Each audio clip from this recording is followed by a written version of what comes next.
নমস্কার বন্ধুরা, সরমার রান্নাঘরের আরও একটা নতুন রেসিপিতে আপনাদের সকলকে স্বাগতম। শীত পড়ে গেছে, তাই চলে এসেছি একটা পিঠের রেসিপি নিয়ে।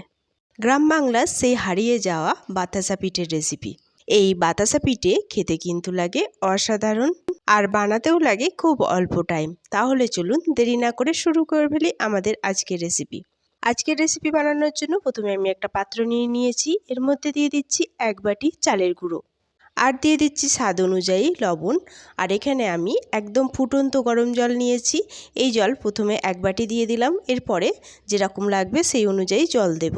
1 বাটি জল দিয়ে প্রথমে আমি এটাকে মিশিয়ে নিয়েছি। এরপর আরও 1 বাটি আমি এর মধ্যে জল দিয়ে দিচ্ছি। এখানে আমার মোট 2.5 বাটি জল লেগেছে। জল দিয়ে আমি ভালো করে এরপর চালের গুঁড়োটা মিশিয়ে নেব। মিশিয়ে নিয়ে আমি একটা বাটার তৈরি করে নেব, তবে বাটারটা খুব পাতলা হবে না, আবার খুব মোটাও হবে না। আর এখানে অবশ্যই ফুটন্ত গরম জল ব্যবহার করবেন, হালকা কুসুম গরম জল কিন্তু ব্যবহার করবেন না। দেখুন আমার বাটার রেডি হয়ে গেছে। বাটারটা ঠিক এরকম ঘনত্বের হবে। এরপর আমি এটা সাইডে রেখে দিয়ে ওভেনে একটা প্যান বসিয়ে দিয়েছি। প্যানটা ভালো করে গরম করে নিয়েছি। এরপর এর মধ্যে অল্প একটু তেল ব্রাশ করে দিচ্ছি। এই রেসিপিতে তেল কিন্তু বেশি লাগে না, হালকা একটু তেল ব্রাশ করে দিলেই হবে। তেল ব্রাশ করা হয়ে গেছে। এরপর আমি যে বাটারটা করেছি সেই বাটারটা এইভাবে চামচে করে অল্প অল্প নিয়ে আর এইভাবে দিয়ে নেব।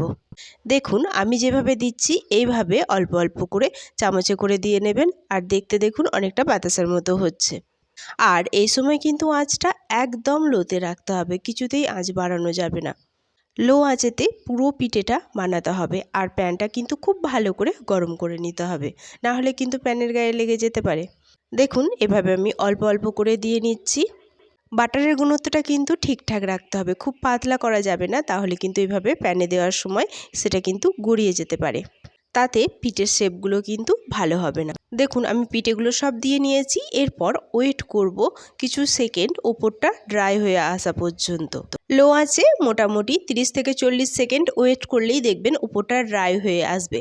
তখন এই পিঠেটা এইভাবে উল্টে দিতে হবে। দেখুন পিঠেগুলোর অপর সাইডটা কিন্তু একটুও লালচে কালার হয়নি, সাদাই রয়েছে। আর পিঠেটাও কিন্তু ভালোভাবে কুক হয়ে গেছে। এখানে পিঠেটা আমি উল্টে দিয়ে অপর পিঠটাও একটু ভেজে নেব। তবে আপনারা যদি চান তাহলে এক পিঠ ভেজেই এটাকে তুলে নিতে পারেন। দেখুন এক এক করে আমি সবগুলো পিঠে উল্টে দিচ্ছি। গ্রাম বাংলা থেকে হারিয়ে যাওয়া এই বাতাসা পিঠে খেতে কিন্তু দুর্দান্ত হয়। আপনারা যারা এখনও খাননি অবশ্যই একবার বাড়িতে ট্রাই করে দেখতে পারেন। দেখুন এখানে আমি এক এক করে সবগুলো পিঠে উল্টে দিয়েছি। উল্টে দিয়ে অপর পিঠও আমি 10 থেকে 15 সেকেন্ড ভেজে নেব। বেশি ভাজার প্রয়োজন পড়বে না, কারণ পিঠেগুলো অলরেডি কুক হয়ে গেছে খুব ভালো করে।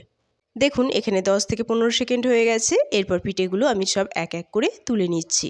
সব পিঠেগুলো আমি এইভাবেই করে নিয়েছি। আর একটা থালার মধ্যে দেখুন এটা ট্রান্সফার করে নিয়েছি। এগুলো দেখুন একদম বাতাসার মতো দেখতে হয়েছে, সাদা সাদা।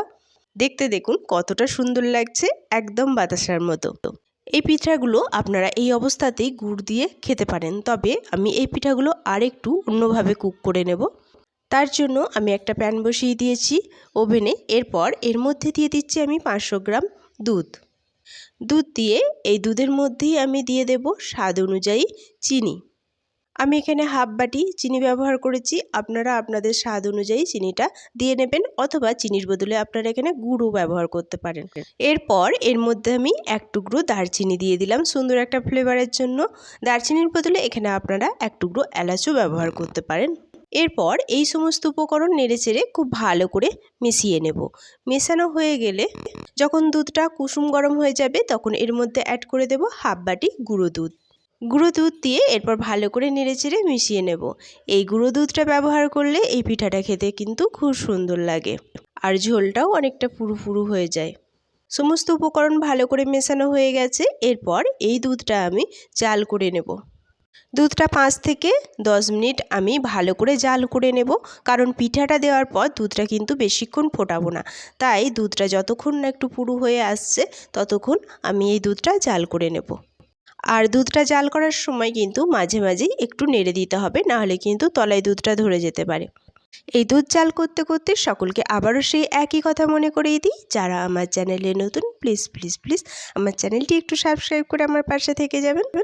আর পাশে থাকা বেল বাটনটি অবশ্যই অল করে রাখবেন, যাতে আমি কোনো নতুন ভিডিও ছাড়লে তার নোটিফিকেশন সবার আগে আপনার কাছে পৌঁছায়। আর যারা অলরেডি আমার চ্যানেলটি সাবস্ক্রাইব করে রেখেছেন তাদের অসংখ্য অসংখ্য ধন্যবাদ। দেখুন, কথায় কথায় আমি দুধটা কিন্তু বেশ কিছুক্ষণ জাল করে নিয়েছি। দুধটা কিন্তু অনেকটাই কমে এসেছে আর অনেকটা পুরু হয়ে গেছে। এরপর আমি এই দুধের মধ্যে অ্যাড করে দেব আমার এই বাতাসা পিঠেগুলো। সব পিঠাগুলোই আমি দুধের মধ্যে দিয়ে দিচ্ছি। পিঠাগুলো দুধের মধ্যে দিয়ে এরপর নেড়েচেড়ে ভালো করে মিশিয়ে নেব। মেশানো হয়ে গেলে এই পিঠাগুলো আর বেশিক্ষণ জাল করব না, জাস্ট 1 থেকে 2 মিনিট একটু জাল করে নেব, নাহলে কিন্তু এই পিঠাগুলো ভেঙে যেতে পারে। এই শীতের সন্ধেবেলা এইরকম গরম গরম যদি বাতাসা পিঠা হয় তাহলে কিন্তু সন্ধেটা একদম জমে যায়। আর পিঠা ছাড়া শীত এটা আমরা ভাবতেই পারি না। আপনি যদি এই পিঠাটা বাড়িতে একবার বানান, বাজি রেখে বলছি যে এটা বারবার বানাতে ইচ্ছে করবে। আর বাড়ির ছোট থেকে বড় সকলেরই কিন্তু এই পিঠাটা খুব ভালো লাগবে। মা ঠাম্মাদের কাছে শেখা এই পিঠা খেতে যে এত দুর্দান্ত, না খেলে পরে কিন্তু বিশ্বাসই হবে না। দেখুন, আমি পিঠাটা 2 থেকে 3 মিনিট জাল করে নিয়েছি। এর বেশি আর আমি জাল করছি না। আমাদের পিঠা কিন্তু একদম রেডি। এরপর আমি গ্যাসের ফ্লেম অফ করে এটা ওভেন থেকে নামিয়ে নিচ্ছি। নামিয়ে নিয়ে এটা আমি এরপর পরিবেশন করে নেব। পরিবেশন করার জন্য এখানে আমি একটা পাত্র নিয়ে নিয়েছি। এই পাত্রের মধ্যে এরপর গরম গরম বাতাসা পিঠাটা আমি পরিবেশন করে নিচ্ছি।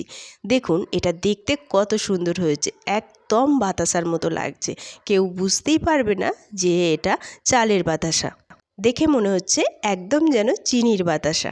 আর একটা পিঠাও কিন্তু ভেঙে যায়নি। দেখুন, সব পিঠাগুলো কিন্তু গোটা গোটা রয়েছে। আর দুধে ফোটানো এই বাতাসা পিঠা যে খেতে কতটা দুর্দান্ত হয়, আপনারা যখন বাড়িতে এটা বানাবেন তখন আপনারা নিজেরাই জানতে পেরে যাবেন। তাই আপনাদের কাছে অনুরোধ রইল, যারা এখনও বাড়িতে এই পিঠাটা একবারও ট্রাই করেনি, অবশ্যই একবার বাড়িতে বানিয়ে দেখতে পারেন। আশা করি খুব ভালো লাগবে। দেখুন, আমার পরিবেশন করা হয়ে গেছে। এরপর ওপর দিয়ে কিছু পেস্তা গুঁড়ো আমি দিয়ে দিলাম। আমাদের বাতাসা পিঠা পরিবেশনের জন্য একদম রেডি। আর এটা দেখতে দেখুন কতটা লোভনীয় হয়েছে। তাহলে আমার আজকের রেসিপিটা কেমন লাগলো তা অবশ্যই কমেন্টে জানানোর অনুরোধ রইল। আজ এই পর্যন্তই। দেখা হবে আবারও একটা নতুন রেসিপি নিয়ে। ততক্ষণ সবাই সুস্থ থাকবেন, ভালো থাকবেন। সকলকে অনেক অনেক অনেক ধন্যবাদ।